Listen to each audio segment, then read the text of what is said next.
मैं भारतीय जनता पार्टी को समर्थन देती हूँ, अपनी जनता के लिए देती हूँ। इस जनता का विकास हो, इस क्षेत्र का विकास हो, मेरे देश का गौरव बढ़े, मेरे देश का मान सम्मान बढ़े, इसलिए मैं भारतीय जनता पार्टी को समर्थन देती हूँ।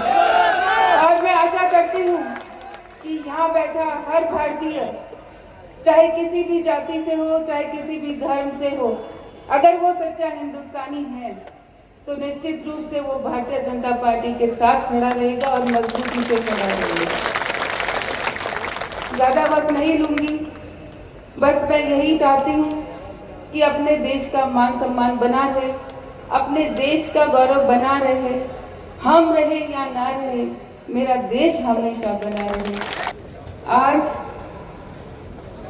सबसे पहले मैं आप सबको बहुत बहुत धन्यवाद देती हूँ, क्योंकि आप सबने मुझे अपनी बहन मानकर, अपनी बेटी मानकर, छत्तीसगढ़ की जनता ने मुझे आशीर्वाद देकर बाघेल विधानसभा का प्रतिनिधित्व करने का अवसर दिया।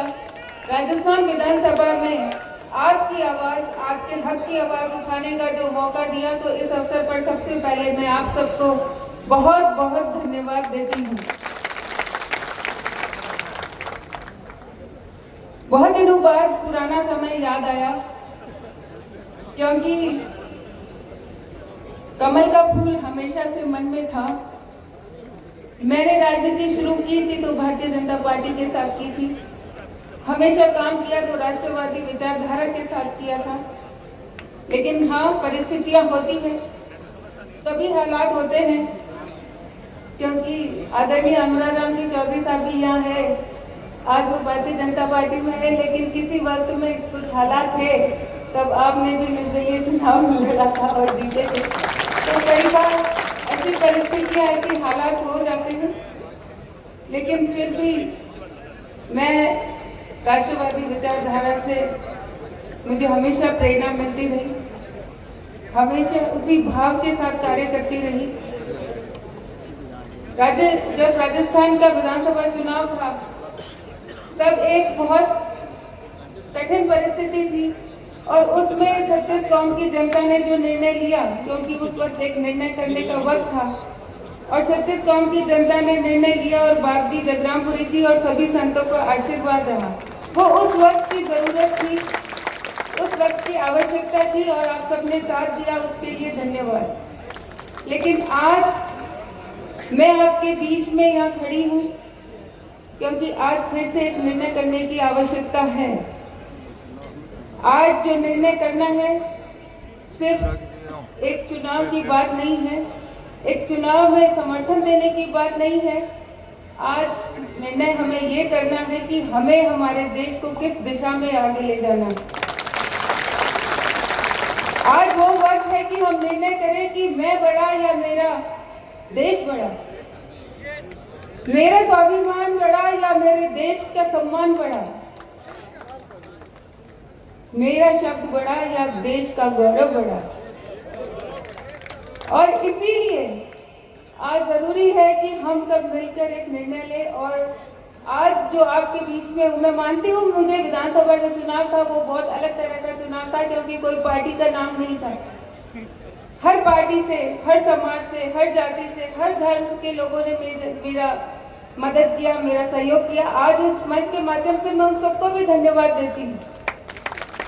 लेकिन आज जो वक्त है, आज एक निर्णय लेने का वक्त है, क्योंकि मैं मानती हूँ कि मुझसे बड़ा मेरा देश है, हर दल से बड़ा ये देश है। और देश अगर आज सुरक्षित है तो हम जानते हैं आदरणीय प्रधानमंत्री नरेंद्र मोदी जी के हाथों में।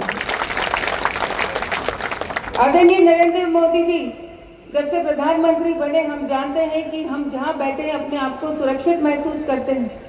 पहले डर लगता था कहाँ बम फूटेगा, कहाँ आतंकवादी आ जाएंगे, लेकिन आज हम अगर सुरक्षित हैं और महसूस करते हैं, सुरक्षित ही महसूस नहीं करते बल्कि दूसरे देशों को हम मजबूती के साथ अपनी आंख दिखा सकते हैं और दूसरे देशों को चेतावनी और चैलेंज दे सकते हैं। तो इसका कारण प्रधानमंत्री नरेंद्र मोदी जी हैं। गौरव होता है कि हम हिंदुस्तानी हैं, इसका कारण प्रधानमंत्री नरेंद्र मोदी जी हैं। गौरव होता है कि मैं एक महिला हूँ, क्योंकि महिलाओं के लिए जो उन्होंने काम किया, छोटी छोटी सी चीजें हैं। एक शौचालय की बात, समस्या बहुत बड़ी है अगर महिलाओं की नजर से देखें तो, लेकिन किसने सोचा? बात सभी करते थे, लेकिन काम करके किसने दिया? आदरणीय प्रधानमंत्री नरेंद्र मोदी जी ने। महिलाओं को आगे लाना है। बात सब करते हैं, बात तो सब करते हैं, लेकिन काम कौन करता है? प्रधानमंत्री आवास योजना की बात करें तो ऐसे कितने करोड़ों मकान हैं जो मोदी जी ने महिलाओं के नाम से दिए हैं। महिलाओं को मजबूती देने के लिए उनके नाम से वो आवास आवंटित किए। बातें बहुत सारी हैं, मैं ज्यादा नहीं कहूंगी, क्योंकि मोदी जी के बारे में कुछ कहना सूरज को दिया दिखाने के बराबर है। हम सब जानते हैं कि इस वक्त की जरूरत क्या है। इस वक्त में सही निर्णय नहीं लेंगे तो हमारा, हो सकता है मोदी जी की सरकार तो 400 क्या 420 पे भी चली जाएगी, 400 से आगे चली जाएगी, लेकिन हमारे क्षेत्र का क्या होगा? हमारे इस इलाके का क्या होगा? हमारे क्षेत्र की जनता का विकास का क्या होगा? जब तक हम कड़ी से कड़ी नहीं मिलाएंगे तब तक ये काम बहुत मुश्किल है। और इसीलिए जनता का विकास हो, इस क्षेत्र का विकास हो, इसलिए मैंने निर्णय लिया कि मैं निर्दलीय प्रत्याशी, निर्दलीय विधायक, हालांकि मुझे ये कहना पसंद नहीं है, मैं हमेशा कहती हूँ जनता के विधायक, मैं जनता के विधायक हूँ, लेकिन मैं भारतीय जनता पार्टी को समर्थन देती हूँ, अपनी जनता के लिए देती हूँ। इस जनता का विकास हो, इस क्षेत्र का विकास हो, मेरे देश का गौरव बढ़े, मेरे देश का मान सम्मान बढ़े, इसलिए मैं भारतीय जनता पार्टी को समर्थन देती हूँ। और मैं आशा करती हूँ कि यहाँ बैठा हर भारतीय, चाहे किसी भी जाति से हो, चाहे किसी भी धर्म से हो, अगर वो सच्चा हिंदुस्तानी है तो निश्चित रूप से वो भारतीय जनता पार्टी के साथ खड़ा रहेगा और मजबूती से खड़ा रहेगा। ज्यादा वक्त नहीं लूंगी, बस मैं यही चाहती हूँ कि अपने देश का मान सम्मान बना रहे, अपने देश का गौरव बना रहे, हम रहे या ना रहे, मेरा देश हमेशा बना रहे। और इसी संकल्प के साथ आप सबको फिर से एक बार मैं बहुत बहुत धन्यवाद देती हूँ और आशा करती हूँ कि हम सब मजबूती के साथ एक साथ मिलकर चलेंगे। धन्यवाद। जय हिंद, जय भारत।